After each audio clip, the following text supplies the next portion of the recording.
Now that you're here at Grief to Growth, I'd like to ask you to do three things. The first thing is to make sure that you like, click notifications, and subscribe to make sure you get updates from my YouTube channel. Also, if you'd like to support me financially, you can support me through my tip jar at grief2growth.com. It's grief, the number 2, growth.com/tip jar. Or look for tip jar at the very top of the page or buy me a coffee at the very bottom of the page, and you can make a small financial contribution. The third thing I'd like to ask is to make sure you share this with a friend through all your social media, Facebook, Instagram, whatever. Thanks for being here. Close your eyes and imagine. What if the things in life that cause us the greatest pain, the things that bring us grief, are challenges? Challenges designed to help us grow, to ultimately become what we were always meant to be. We feel like we've been buried, but what if, like a seed, we've been planted? And having been planted, we grow to become a mighty tree. Now, open your eyes. Open your eyes to this way of viewing life. Come with me as we explore your true, infinite, eternal nature. This is Grief to Growth, and I am your host, Brian Smith. Hey everybody, I'm back. This is Brian Smith with Grief to Growth, back with another episode. And today I've got with me Tyler Deal. And Tyler is a person who had a near-death experience. I know you guys love the near-death experience interviews. I'm really looking forward to this. Tyler's only been telling his story for a short while. I feel honored that he reached out to me and wanted to share it with me. And we'll talk about why sometimes people don't share their stories for a while after they have a near-death experience. It's a very common experience. But he did have a near-death experience from a mountain bike accident, and he was propelled into the inner world of self-healing, where he was faced to examine deep-seated trauma at the molecular level, as he calls it. The self-healing has given him inner gifts that allowed him to connect more intimately with the earth, with elemental spirits, with animals and plants, and to guide people back to their beautiful core essence, which is, I think, a really important thing that came out of his NDE. So over the past 22 years, he's studied, trained, and practiced in a vast number of therapeutic modalities. He has a broad knowledge and thousands of applicable hours of advanced healing in Hawaiian Lomi Lomi bodywork, in neuromuscular training, or neuromuscular therapy, I should say, craniosacral therapy, Thai bodywork, and in the year 2000, he's been one of the only few participants in the first training of the pulse technique, which was developed by Joe Dunning. He's a graduate of the Center of the Performing Arts, South Australia, now AC Arts, and the University of Hawaiʻi at Hilo, where he studied literature and creative writing. So with that, I want to welcome Tyler Deal to Grief to Growth. Thank you, Brian. It's an honor to be here. And thank you for creating this platform and allowing people to come on and share their stories. Yeah, well, I really, I'm honored that you reached out to me to share your story with me. I'm glad that you feel like this is a safe space. And before we get into telling your story, I do want to talk to people about, like, after people have NDEs, you know, everybody's got a different experience, but it's not uncommon for people to not share their experience for a period of years, even decades. So what is it why did you not share your story earlier? And what prompted you to start sharing your story? So I didn't share my story earlier because I didn't see that it was a pivotal or integrated part of my own spiritual growth and just as my growth as a human. I felt like it was an experience that I had that didn't really have any substance to it. And there wasn't a lot of NDE material out at the time. This is back in 1997. So the few stories that I had heard about seemed like they were had so much more depth to them, and people, you know, were experiencing talking with God and seeing angels. And I thought, oh, well, I didn't have a near-death experience. So I kind of put it in the background, and I felt that,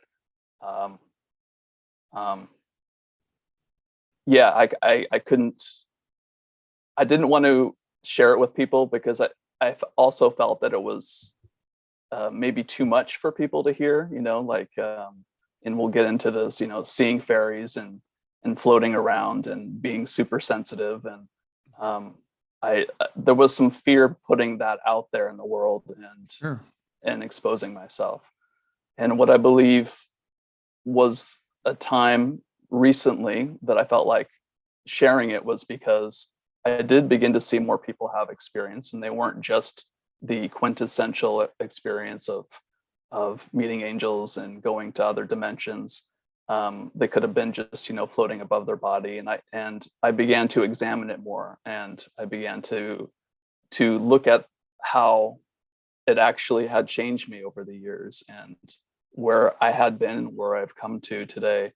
That experience was very pivotal to my growth. So, and I wanted to share it because I think it's important that people have an understanding that, we don't need to die in order to have a connection or to experience, have experiences with consciousness, with God, or whatever their connection is to other planes of existence, or even to themselves, even with their own inner self growth. I'm really glad that you did decide to share it, Tyler. I know it's a difficult thing. I know our society doesn't accept the NDE for the most part. It's a relatively new phenomenon in terms of our acceptance. It wasn't until I started studying NDEs I realized they've been documented for thousands of years, going back for a very long time. They're very common. They happen all around the world. It's just here a lot of times that we don't talk about them. And then we do have these stereotypes that the NDE has to be in this certain thing in certain order. I left my body, I went through a tunnel, I saw light, I saw angelic beings, and those are all common elements, but they're not universal. And sometimes an NDE can be just as quick as like, I was out of my body, I saw my body, and I was back in my body. Or it could be a very long, prolonged thing. So there's room for everybody's story. And I believe the NDE is actually customized to the person having it. So that's why I'm glad to see more and more people sharing, and I appreciate you being here to share yours today. Yeah, absolutely. And that's what I've come to realize as well. It's that every person has their own experience with life and with their challenges, and then the beautiful experiences too. And it's very individualized. So there can't be a cookie cutter formula to an NDE, and sharing my individual experience helps people, I believe, be able to come out and express. When we express more than other people can, we give permission for people to express whatever they've gone through. So thank you for acknowledging that. Yeah, well, in your own words, and take as much time as you need, I'd like for you to talk about your experience and maybe even what led up to your experience. Okay, well, thank you. So what led up to my experience, I believe, was a culmination of not dealing with emotions, and not dealing with my reality as a child, having a difficult childhood growing up. And so I was very sensitive as a child. And when I say highly sensitive, I mean, and this is my perception of the time as when I was a child, I could feel everybody's emotions. I could feel the earth shaking when it wasn't shaking. I could understand animals on a level that I believe nobody could understand. And I began to see that nobody else was experiencing this, or at least they weren't talking about it. And so I felt like I held it. I held it in my heart, and I held it to myself. So when I went to college for the first time, and this is in Northern California, I was alone for the first time in a long time because I had previously been with my family. So this aloneness kind of began to fester within me, and these emotions of sadness began to fester in me. And you could say that it could be depression. I made friends in college, but I still felt very alone. And the depression began to grow to a point where I felt like I was so different from everybody else that I really didn't want to be here on the planet anymore. I felt like, oh, well, everybody seems to be living a normal life, going to school, but I didn't feel like I fit in. Other than the only place I felt like I fit in was the redwood forest, which was right behind the school. And I always felt like I had this connection to nature on a very deep level. And so that's where I would go in between classes or on the weekends, just to feel that connection again. So what I guess it's kind of a belief system I have that whatever we're feeling on the inside, it's projected on the outside. So the sense of not liking myself, being confused, feeling depressed was reflected on the outside. My friends began to ignore me. I failed a course. I had broken up with my girlfriend who I really loved. So I saw that the problems that were manifesting outside of me were actually, I felt like were my problems. And it had built to the point where I began to have a conversation with God that I don't want to be here anymore. This is too much. These emotions, these feelings, I don't want to go. If I can't be happy, then I don't want to be here. So I had just finished my second year of university, and I was looking for a job. I didn't know if I was going to go back home to Seattle. I didn't know if I was going to stay.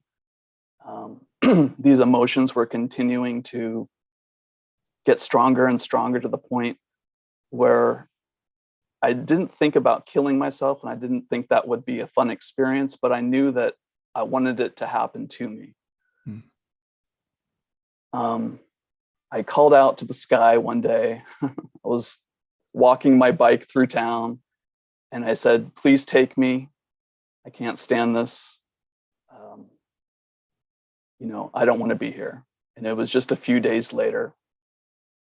I was biking through the redwood forest on my mountain bike and taking trails that I had normally taken and just trying to connect again, just trying to make sense of things. But I was incredibly depressed, and I wasn't as aware to my surroundings that maybe I had usually had been. So on my way home, I was there for a few hours in the forest, and on my way home, I hit a jump, and I hit the jump that I was familiar with, but somebody had previously built maybe a few days before, very high. They had actually tweaked the jump to the point where it was almost, it was very dangerous. The jump had this incline that was practically vertical, but I didn't actually recognize it until I hit that jump, and I was in the air, and that's when I knew it was too late. So I hit the ground. I came down on the ground, and my head and my back, and then I was completely out. So when I was in the air, there was a moment there that was like, this is it. You're going to die now. And so I just kind of let go, and my body relaxed to a point, I could say, because I hadn't broken any bones. So I just kind of gave into it. And then I was out, like I had said. And the next thing I remember, you could say my consciousness, my being, my soul, whoever was that higher aspect of me, was floating above the redwoods, the redwood trees. And they're quite tall. These were second generation redwoods, which they weren't as big as the old growth, which are huge. But they're still 250, 300 feet high. And I was floating there, not my body. So it wasn't like an out of body experience. It was more of just my consciousness, my being, almost like I could just see, but I didn't have a body.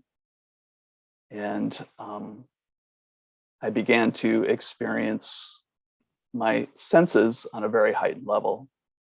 And senses, like you could say physical senses, but they weren't even that. It was more of just like an openness. So I could see macro detail and I could see micro detail. Micro detail would be like the needles on the redwood trees that had the dew, morning dew, and then seeing the crystals and all the colors right there in the dew. Seeing the bark on the trees, and then hearing birds, hearing dogs, like really, like almost right there in my ear, but I knew that they were quite far away. And then my vision also, the macro vision was expanded, and my hearing, I could see the the ocean, which was about 10 miles away, and I could hear the waves like they were right there in my ear. And so all of these I could feel the wind moving through this part of me. So my senses were turned on, not like physical body senses, but like my consciousness senses. And there was a peace. There was an amazing amount of peace in this place. And I remember looking down at my body and seeing my body dead, which I believe was dead at the time.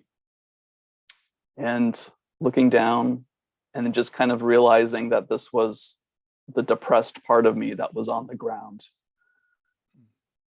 And then there was a choice that was made. It wasn't like I saw an angel or heard anything. It was just this knowing from my being, or a question from my being. Would you like to go further, or would you like to go back? And my instant response was, I don't want to die. So as soon as I said that, I was back in my body. And there was an incredible amount of pain. I was back on the ground with the redwoods surrounding me. I actually hadn't opened my eyes quite yet. I could feel almost like my nervous system was trying to adjust to coming back into my body. And from what I've heard from like science, your body gets flooded again with like the blood stops and then it gets flooded again and starts moving. So it was that sensation, but it was also a sensation of electrical pain and stabbing. I could feel my muscles twitching. I could feel all this pain all throughout my body. I had trouble breathing. I began to open my eyes. And as I began to open my eyes, I saw fairies and little beings with wings coming down from the trees, floating around me. They were giggling. I could see the detail, and sometimes I felt like they were small, but even high above me, they were big. They were maybe anywhere from a dozen up to 25. They could have been more. There could have been 50. I don't know. Mm-hmm. And so I know that they were bringing lightness to the situation. It was like their energy was telling me that it's okay to be here, that it's okay, that your choice to come back is okay.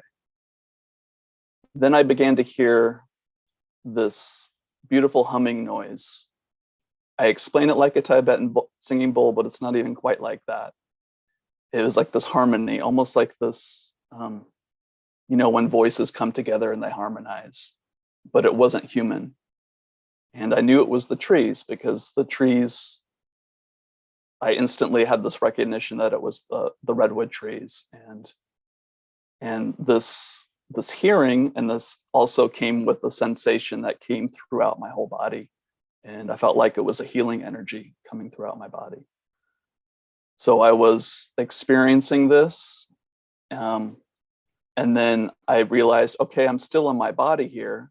And that pain came back, or that awareness, as I brought my awareness back to my body and my breath, which was I'm still trying to catch my breath. That's when I lost consciousness once again. So yeah, the next thing I remember, I was in the ER there in Arcata, California, at the community hospital. And a doctor was, he had his head right over me, and he was asking me questions. And he was doing like some snapping, and he was saying, "You were so lucky," and that's what kind of brought my attention to him. Mm-hmm. He said, "You didn't break any bones. You're very, very lucky." And he might have even said like, "Welcome back," or something like that. But he asked me questions that I didn't know. He asked me my name.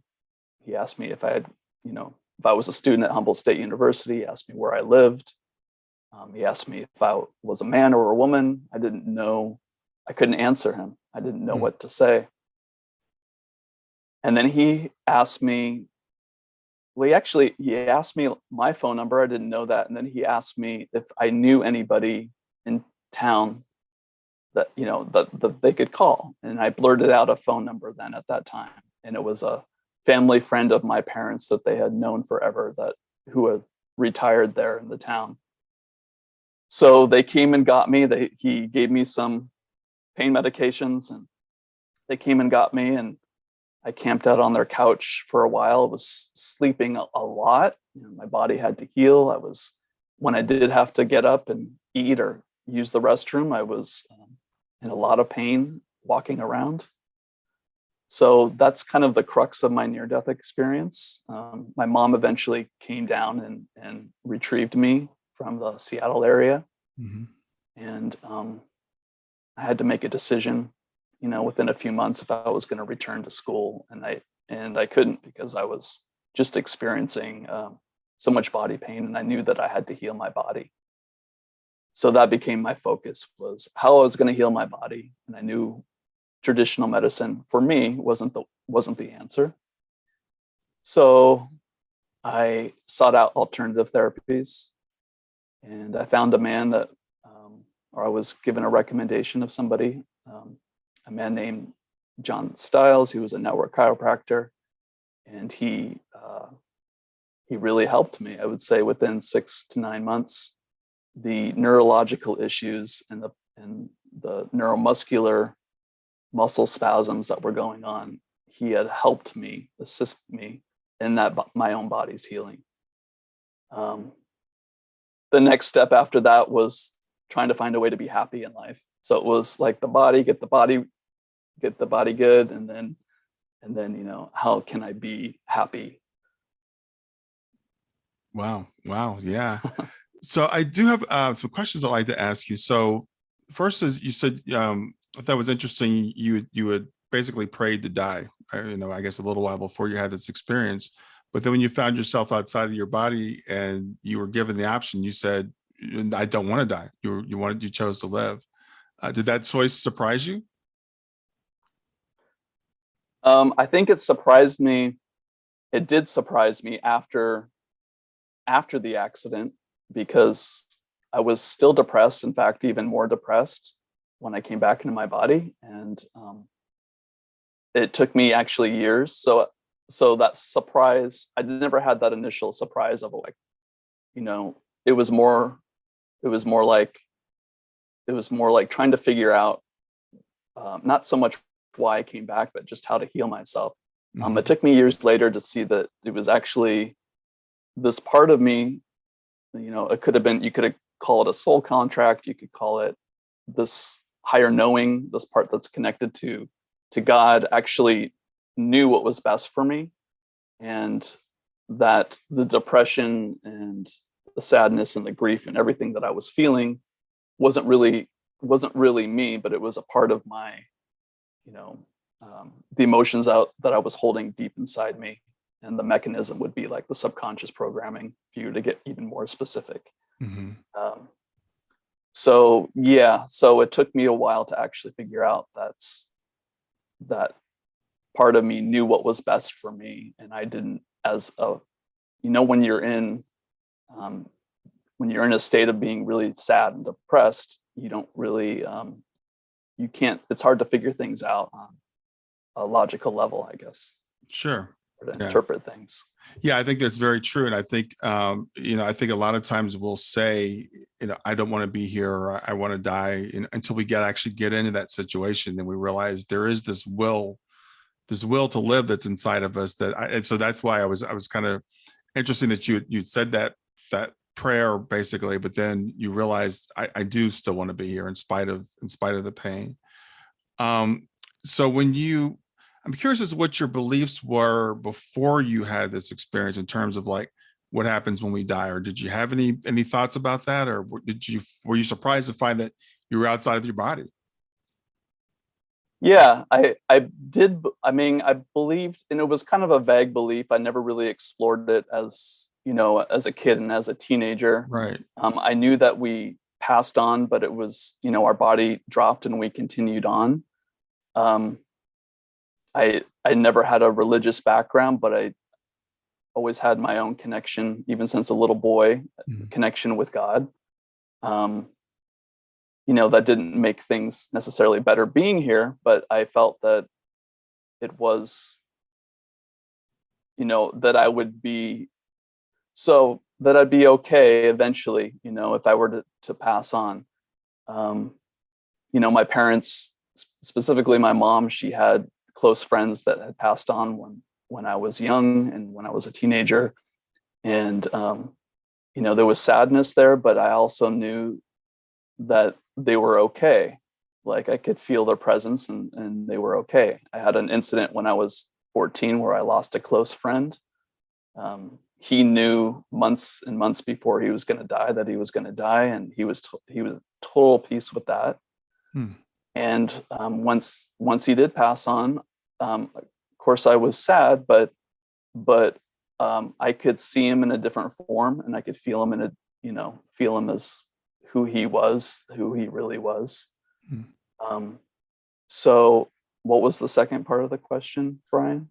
Well, I was just curious as to what your beliefs were, and if you were surprised to find yourself there, because it's not an everyday thing where we find ourselves outside of our bodies looking down at it. So I just wonder what your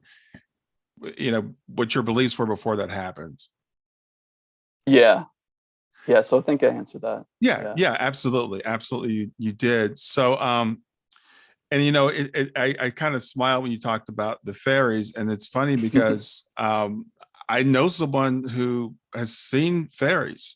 She's had spiritually transformative experience and seen fairies, and so my belief is, a lot of these things that we consider to be mythological things, they're based on reality. I think that. So I'm not. Until I heard her say this, I was like, I didn't know there were fairies, but now I do believe that they are these, other beings that we don't see in a normal state.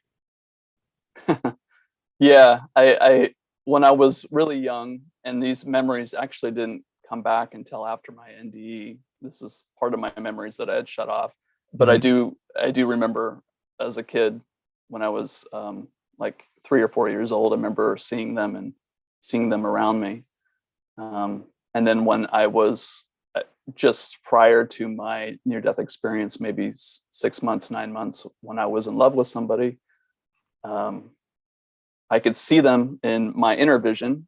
So because my heart was really open, I feel like that they are drawn to that energy, the open heart. That's why a lot of kids can see them. A lot of kids experience them. It's because kids generally have their hearts wide open. So, yeah, I mean, it was a surprise, but it was also, it was like, it made sense. I had this connection with these trees, and I had previous experiences with them as well. Yeah. So once you came back, and as I was saying, when we first opened the interview up, it's really common because sometimes people might think, well, why would somebody have an experience like this and not share it for a long time? There's a couple of reasons. One is because society is not going to accept it. Sometimes we don't even know ourselves what we've been through, and there's just this process of integration that goes on. It's not like people come back and can process it all at once. So you mentioned already that when you came back, the depression was not lifted. But how did you go about processing this? Did you think about it? Did you just dismiss it as a dream or hallucination, or what were your thoughts about it? About my whole About the experience itself, yeah. So I felt like it was real, not like a dream, but I did feel like it was real, but I didn't want to share it. And I did put it in the background because, I was worried about what my family might think, what my friends might think. So I didn't want to process it. And, eventually I have. So my goal was to figure out how to heal my body, on my own, and to have help from other people, and then to be happy. So, eventually things catch up with you, and eventually, over time, these memories began to come back, and I began to see that it was something that was important in my own life, really. I've known people that have had near-death experiences, and again, sometimes they're like, did that really happen? It can become a repressed memory where people just kind of they just stuff it, and they literally might not remember it for years. So It's not an uncommon thing. But so when you were a student, because you were a student at the time this happened, what were you majoring in? What was your field of study? We'll get back to grief to growth in just a few seconds. Did you know that Brian is an author and a life coach? If you're grieving or know someone who is grieving, his book, Grief to Growth, is a best-selling, easy-to-read book that might help you or someone you know. People work with Brian as a life coach to break through barriers and live their best lives. You can find out more about Brian and what he offers at www.grieftogrowth.com, www.grief2growth.com, or text growth GROWTH to 31996. If you'd like to support this podcast, visit www.patreon.com/grieftogrowth, www.patreon.com/GRIEF2GROWTH to make a financial contribution. And now back So to I was Grief to Growth. undeclared, although just towards my last year, I had found a theater professor who inspired me. So I began just right before my near-death experience. I told myself I'm going to declare myself as a theater major because I loved it so much, and that was was able to express myself, become different people, and make people laugh, and that was so that was going to be my focus, but I didn't know before then. I was just trying to picking classes here and there and trying to figure out what to do. So yeah, so you're a very creative person. You said theater, and I know you studied literature, creative writing, those types of things. So, but you're also in all these healing modalities. So when did that transition take place from the creative in that aspect to healing people? Well, I think they're kind of one and the same in a sense. I mean, there is a creativity to body work, and there is you have to be open to both as to your clients, and you have to also be open to inspiration when you're a creative artist. So I had, when I was receiving healing help from other people, it was a process of discovering that for myself that, oh, I can do this. I want to be able to help other people in this way. But then I went off to Australia, and I ended up going to drama school, and I got into theater, and I kind of put the body work on the background, and then the body work came back, and I started to study that. I eventually went to Los Angeles and booked a whole bunch of commercials, funny commercials, and then supporting myself as a body worker at the same time. And then there was a point when I just wanted to focus on the body work and the healing work. And so because I saw that people were having results, I saw that people, changes were happening within their bodies, and they're becoming happier, and it was making me happier. So my focus actually turned directly to energy work, you could say, and body work. I don't do so much of the body work so much anymore. I focus more on, guiding people to their own healing and doing some energy work if that's required to kind of support them in the process. So does that answer your question? Yeah. I know I kind of go off the rails sometimes. Yeah, it's absolutely fine. I'm just trying to help people piece together, your journey. And as you talked about it, we all have a unique, journey. We all have a unique path. And I believe sometimes we get little tweaks from our higher selves or guides or God or whatever you want to call it that says, okay, you need to get back on the path that you were supposed to be on. So we get these little kind of self-corrections along the way. So you do work with several different really interesting healing modalities. So tell me about some of the things that you do. I know we've mentioned things like neuromuscular therapy and craniosacral and Lomi Lomi bodywork. So tell me about some of these things. Yeah. So my first class was here in Hawaii back in the year 2000 from a kumu. Kumu means teacher in Hawaiian. Kumu Lomi Lomi, and her name was Auntie Margaret Machado. And I learned Lomi Lomi, which Lomi means to rub. So But her approach was the pule, which is the prayer. And as you're working on somebody, it's a prayer, an act of prayer. And you have an open heart and you're helping them. So that really just catapulted me into wanting to learn other modalities. So I took a long program in Northern California at a place called Heartwood Institute, where I had learned neuromuscular therapy and Swedish massage and deep tissue. So I continued to take classes over the years because you have to keep up with your license and you take classes. And at the same time, I had learned how to work with energy in a very respectful way from this woman named Jo Dunning, who is an incredible person. And she taught me back in the year 2000 as well, here in Hawaii. Mm-hmm. She had a workshop here.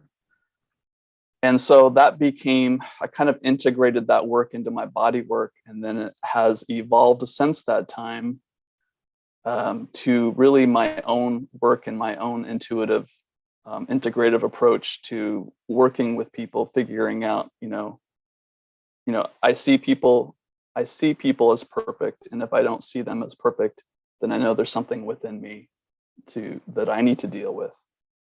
And because of that, the work is very sacred. If I'm not supposed to make a connection with somebody, it won't happen, or I'll cancel an appointment.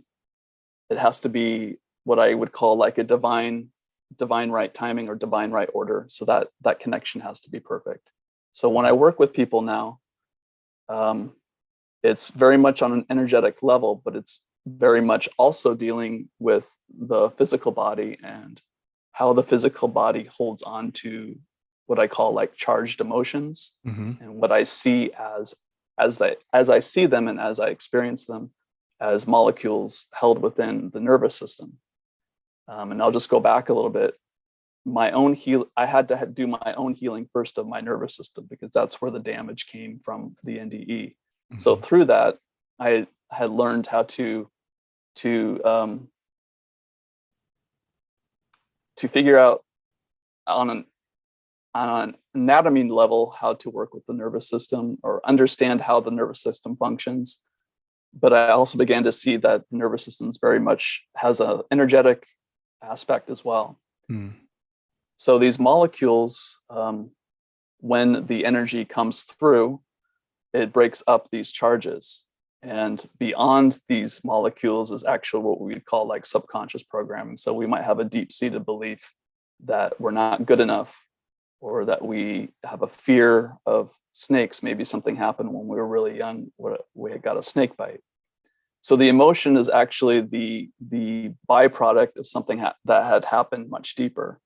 And you could say this lifetime, if you believe in other lifetimes, you could say also your ancestors and ancestral lineage.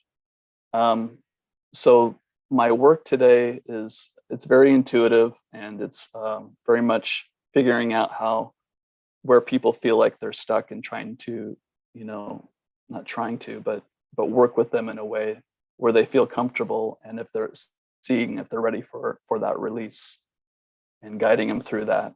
Yeah, it's really fascinating. And this is just the way life works. I was just interviewing someone yesterday, and the interview hasn't come out yet. And we were talking about this idea of body work, and I forgot the word she used, but detained, I think, or she said emotions. We've got these emotions that we actually carry in our bodies. And this is a fairly new concept to me, but I'm hearing it more and more that, and it can be something that you said, something that happened to us. It can be something that happened to our ancestors. And we're hearing now about epigenetics, that where our grandparents may have been traumatized and we're still carrying that trauma, and we have to release it. And I love what you said about needing to heal yourself before you can heal other people, because I guess I look at it as kind of like if we're full, as a cup, we're full, and we're full of these withheld emotions, then we can't bring in anything else that's going to actually, heal us. So the first thing we have to do is let go of all that junk that we're carrying around. Yeah, I mean, we all have it. I believe that if we didn't have it, we wouldn't be here. And it's coming to terms with yourself and your connection with I believe, your body and also with the divine. There's a man that had a huge impact on my life, called Dr. Ihale Hulen, who taught Ho'oponopono, and his whole idea that whatever's coming up in our life, even if it, emotions, anything, it's within us. And as we work on ourselves, we're actually helping everybody else. So it's just kind of a byproduct that everything else gets cleared, everyone else gets cleared. If we come in peace and everyone else is in peace, when we're in love with ourselves, then nothing else can happen but other people fall in love with themselves. So so there's the body, and I believe the body is incredibly important to our spiritual development, and it gets bypassed, I believe, in a lot of spiritual circles. There's this idea that, we're not our body, we're not our mind. Just, it's kind of this non-duality belief that, thoughts come up, emotions come up, just let them be, but detach from them. And yes, that's part of that is true, but at the same time, I believe our body is actually the key in the gateway to higher spiritual experiences. And we need to understand the body, or at least begin to understand how the body functions on an energetic level, going back to emotions and the mechanism that causes the emotions, which is subconscious stuff, ancestral stuff. And then it can become, our spiritual journey can become a lot easier, I think, because what tends to happen is if we go to the spiritual place too fast, the energy, what I would call like our solar plexus, for example, the energy can go up into the heart too quickly and cause grief, or it can go up into the mind brain function and cause worry and fear and all of these things. The lower three energy centers need to be worked on first before we can move up and understand this idea of detachment. Otherwise, we're gonna get slammed back down to earth at some point. And that's just my experience, and that's my understanding of it. Of course, I know there's other teachers out there, and I respect their perspective as well. But yeah. I've never heard it put that way, but that's really fascinating that we need to work on those first three chakras. You didn't use the word chakra, but that's what I'm going to use. We need to work on those chakras before we move up and start working on the other ones, because we're in these bodies for a reason. And while there is there's too many people in this world that are just too attached to their bodies and think that we are our bodies or we are our minds. And so we need to break that. But then there's another extreme that says my body's just a vehicle and it doesn't matter. But there's definitely a connection. And you said something earlier, and I thought was really interesting. When you were outside your body and you looked back at your body, you said, that's my depression. And it's almost like the depression lives in the body. We can't escape it though. When we're in the body, we have to still deal with it. And I thought that, I don't know if you intentionally use that language or not, but I thought it was really interesting. Yeah, I did intentionally use it because that's how I saw myself at that time. And I didn't realize that's until later that's actually what happens is, we develop these beliefs and they get stored in our body, and you begin to believe that you are a depressed person, and not just depression. You could believe that, you've got all the confidence in the world and you're a superhuman, you can do anything. But that all lives in the body first, as our spirit actually is, of course, in the body, but everything we're thinking and feeling, the nervous system has to actually process this and decide if it's something it wants to keep or let go of. Right. And eventually, that's why it's important to be grounded and to be down to earth. And like you had said, Brian, also, it's like you have to be overflowing. You have to have an understanding to be able to help people as well. You can't come with your cup half empty, and having experiences, like I've had experiences, and I could say that you're a healer as well, because you help people through their grief and through their experiences. So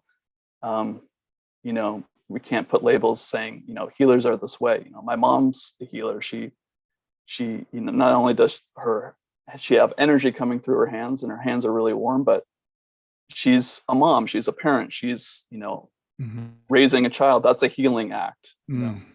So yeah, I'm going everywhere here. But. Well, it's what you said it also earlier. We're all here to heal each other, you know, and yeah, again, in our Western society, we become so individualized and we think the journey is all about us. But as we heal ourselves, we heal the world. That's why, you know, I was listening to something the other day talking about, you know, about being a healer and helping people. And I love what they said. They're like, when I help one person, I'm helping the world.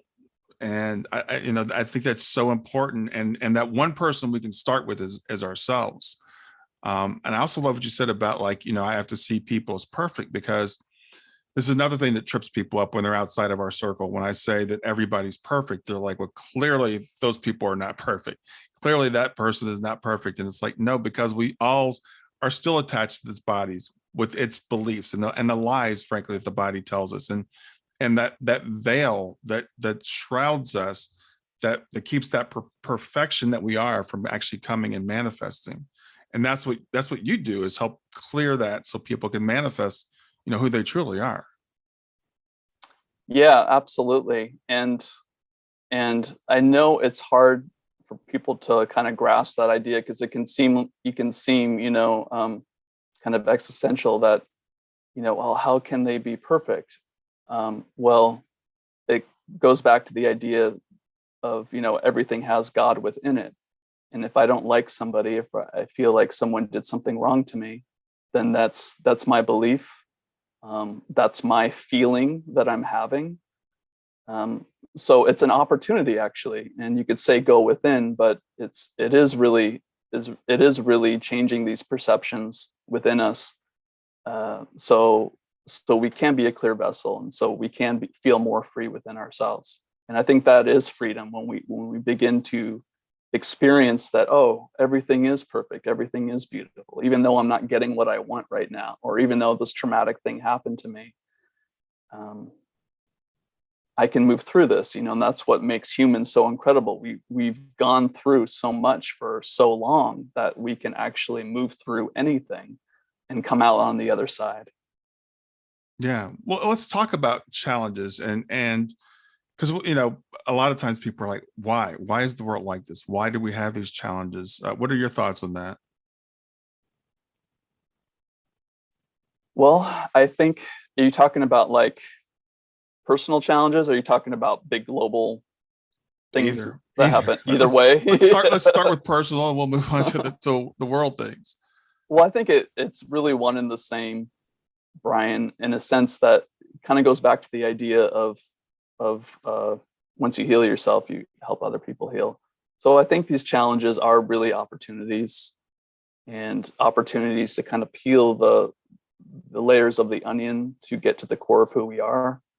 And we can do that very simply. You know, I say feel the feeling to the end, till its completion, until you can feel it no longer.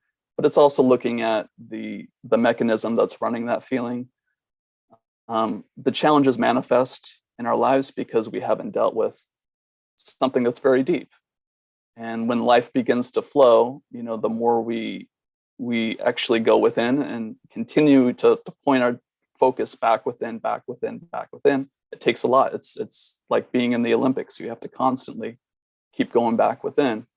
We can learn to do that and just make it a pattern. Then the challenges within our, you know, our present reality, like what you see right now in front of you, begin to shift, and then slowly they begin to ripple out to the rest of the world. You know, the more people that can do this, of course, it's, you know, we would be living in peace and bliss all the time, but we don't have to worry about that. We just have to worry about ourselves, and not in a selfish way, just in a way that we know that shifting our inner world, shifting our reality by looking at ourselves, and not you know, not blaming ourselves for what's happening within us. It's almost like just knowing this is part of life and being human, and giving ourselves a break.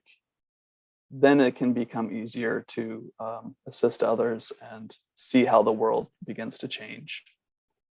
Yeah, I think that's I think a really an excellent answer. The thing is, as I talk to people, like yourself, I talk to a lot of people I talk to. They've taken the traumas, the challenges in their lives, and they've turned them into something, incredible, something beautiful. I think that's kind of what humans are. We're like alchemists. We take this. You're a very sensitive person, and the thing about the world is, we all see it differently, right? So as a sensitive person, sometimes we look around the world, and I was a sensitive child, and it seems tragic, and we get depressed because we know it's not the way that it's supposed to be. And so we kind of go down this thing where we hit that, but then we're like, but I can transform this. This teaches you empathy. You wouldn't have the empathy you have if you hadn't gone through that. I don't think you'd be the person you are today if you hadn't gone through that. You couldn't look at people and see what they need to heal, but you do it because you've experienced it. Yeah, and if I were to add to that also, I mean, that's beautifully put. We don't need to go through trauma to see that. We can just see it, Yeah. Yeah, I would say that and people make a choice. Yeah, humans learn from experience. I'm like, we can learn from our experience, or we can learn from somebody else's experience. And it's always better if you can learn from someone else's experience. And I love interviewing people that have had NDEs. And I know I've been guilty of saying in the past, I don't anymore. It's like, I would love to have an NDE. And I've talked to too many people who've had them and said, no, you do not want to go through what I went through, because it's not easy. There's trauma associated with the physical event. There's the pain of the healing that you had to do, physically. There's the integration, the years of integration. A lot of times people frankly, they get suicidal. People get depressed after an NDE because even more so, they realize this world's all screwed up. And so it's not an easy thing, but we can learn from studying. And this is why I love interviewing people like yourself, because I want my audience to learn from listening to your experience. Yeah, absolutely. And, if you feel like people do need help, then I would seek help, I mean, and I'm not saying, come to me. I'm saying, there's therapists out there that are just wonderful, that know how to help people. There's people in the medical community, and then there's people also in the alternative community. Yeah. When it comes to depression, I've had to deal with that for many years.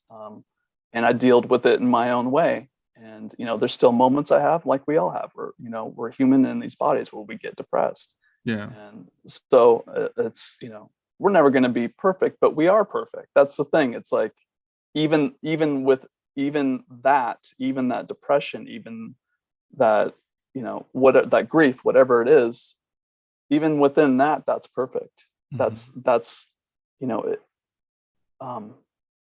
God wouldn't make it that way otherwise, so it's changing our perception, but it's also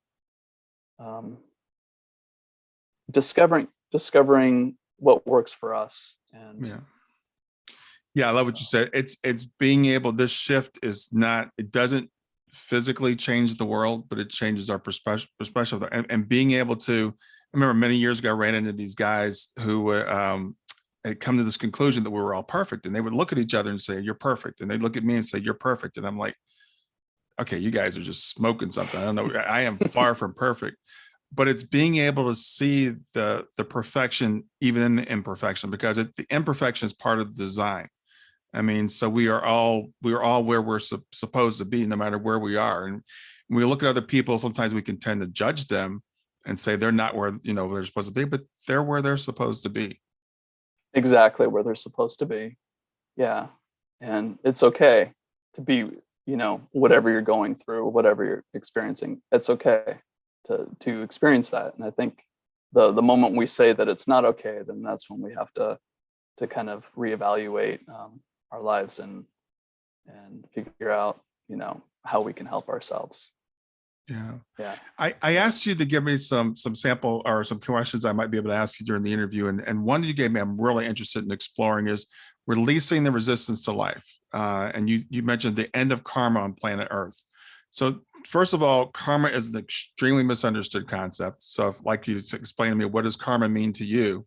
And what does it mean to have the end of karma on planet Earth? So I guess my understanding of karma is resisting life.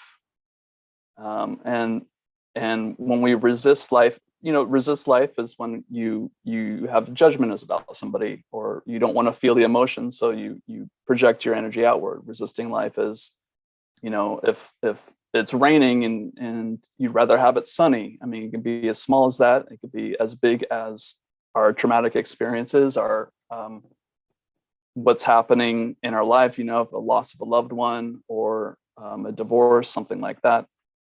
So all of these experiences that we have to go through, I believe that we have a choice. We can either embrace it, and I believe embracing it means allowing it to be exactly how it is, because when we allow it to be exactly how it is, it doesn't need to keep returning.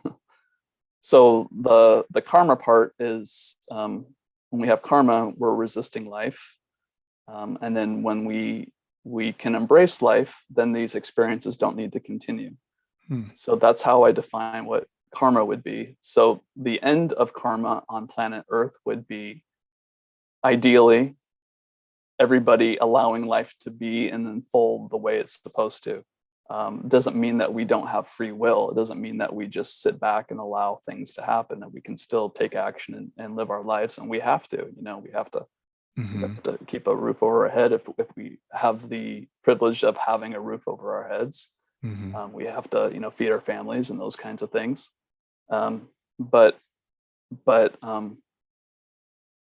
it's also it's a very visceral experience in our body, is when things come up, sometimes we don't realize that we have these patterns that we continue. So like this very surface level would be not resisting life, would be allowing the feeling to be exactly how it is until you can feel it no more in your body. And I think there's a woman that talks about this, a neuroscientist, Jill Bolte Taylor, something like that. Yeah, Jill Bolte Taylor. Yeah. So she talks about that. 90 seconds, I think she says, is all an emotion needs to move through the body. So that would be ideally the end of karma on Earth, when people don't resist, anything. Yeah, I love that. I love that concept, and it's something that I'm working on. I hadn't heard it put that way in terms of karma before, but I tell people, as long as you fight reality, you're going to lose. We have to. No, we don't have to. It's better for us if we accept what is, but like every other teaching, that can be abused, because some people take that to mean, well, then that means I should have no preference. That means that I should accept oppression. I should accept misogyny or homophobia or whatever it is, because that's just what it is. And I don't think that's what it means at all. But it means that we don't get emotionally tied to these outcomes, and so yeah, no, absolutely. I mean, there's still horrific things that are happening, or at least perceptions of projections that are given to us about, like you said, some of these issues. It doesn't mean that we have to accept it. If we feel that we need to do something to make a change, then we take that action. So it really goes back to the self. It goes back, pointing, what am I feeling? What's going on within me? Where is it in my body? And when we it's like I said, it's an Olympian task. It's you're in the spiritual journey is the major leagues. Those that can take on these things will begin to change their perceptions about the world. So yeah, the horrific things happening in the world. There's also, perceptions of things happening, whether they're happening or not. It doesn't mean we need to separate from those things, but it really goes back to the self and what's going on within you when you see something or experience something that you don't like. Yeah. It really comes, as you said, it really comes down to the self. I was actually in a training earlier today, and someone was talking about a situation in their life, and we were coaches and we're training on stuff, right? And they're like, how do I fix this situation with this person? And kind of almost asking, how do I fix this other person? And the thing is, we can't fix anybody else. All we can do is control. We can't even control external circumstances. We can only control how we react to them. And that's the teaching I think that you and I are both talking about. It's like accepting it internally because it's reality, but accepting it, being at peace with whatever it is, and knowing that in a sense, the one level is perfect. Yeah, and that ultimately changes our perception of whatever is happening as an event or as a circumstance or as the person that's in front of us. That will change that perception, and then we can begin to assist somebody in a way that in a really healthy way when we don't have that like you said, like that veil there that separates, that filter, I should say, that separates us from the other person. So I think it's critical, and it takes work, but yeah, it's important, especially when you're coaching, you're healing, you're doing anything, where you're helping somebody else. Well, Tyler, I really appreciate you sharing your experience with us and where your life has led you since your experience. I think it's always it's always great to get to know anybody's story. It's great to hear your story, and I'm so grateful for the work you're doing, healing people. So let people know how they can reach you if they want to reach out to you to possibly explore working with you. Yeah, absolutely. So I have a website. It's called radicalheartworks.com. Mm-hmm. You can contact me there. You can see my blog. I have free content on there. There's a link I have a YouTube channel as well. There's a link there. So that's my spiel. You're welcome to go onto the site and check things out, see how I work with people. Well, anything that I didn't cover with you today, any last messages you'd like to give to people about healing or about why we're here, or anything in general?